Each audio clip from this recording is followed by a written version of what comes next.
బాధితులకు వెంటనే న్యాయం జరగాలి. భూ బాధితులకు వెంటనే న్యాయం జరగాలి. భూ కబ్జాలను అరికట్టాలి.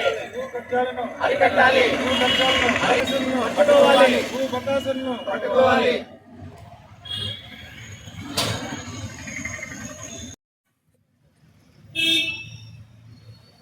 మేడం వాయిస్ ఇస్తారు కదా.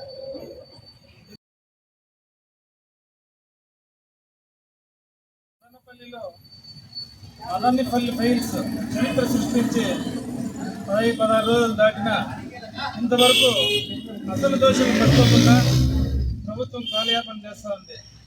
దీని ఉద్దేశం ఏమి రెడ్ బుక్లో నుంచి పేజీలు చించేయాలనా? రెడ్ బుక్ను కంప్లీట్గా అరెస్ట్ చేసి దోషులు శిక్షించే ఉద్దేశం ఉందా లేదా?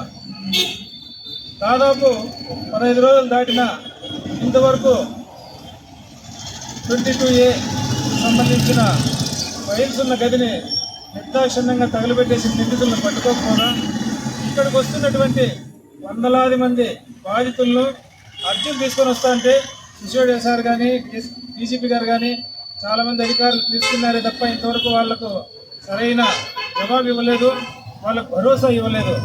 ఈ విధంగా కాలయాపన చేస్తా పోతే భూ బకాసులకు నమ్మకం ఏర్పడుతుంది, వాళ్ళు రక్షింపబడేదానికి ఆస్కారం ఉంటుంది. కాబట్టి ప్రభుత్వం వెంటనే తగు చర్యలు తీసుకొని కఠినంగా చాలా నిర్దాక్షిణ్యంగా వివరించి ఎవరైతే భూమిని అన్యాక్రాంతం చేసుకునేదానికి ప్రయత్నించారో గత ప్రభుత్వంలో కానీ అంతకు ముందు కానీ ఇప్పుడు కానీ ప్రతి ఒక్కరిని గుర్తించి వారిని కఠినంగా శిక్షించి వారు ఏదైతే భూమిని ఆక్రమించుకున్నారో ప్రభుత్వ భూమి అయితే ప్రభుత్వ ఆధీనంలోకి తీసుకోవాలి, పేదల భూమి అయితే బాధితుల భూమి అయితే సదరు బాధితులకు పేదలకు అందించి వారికి గవర్నమెంట్ అండగా ఉంటుందనే భరోసాను ఇవ్వాల్సిన బాధ్యత ఈ ప్రభుత్వం పైన ఉండాలని మదనపల్లి కాంగ్రెస్ కమిటీ తరఫున కాంగ్రెస్ పార్టీగా మేము డిమాండ్ చేస్తాను.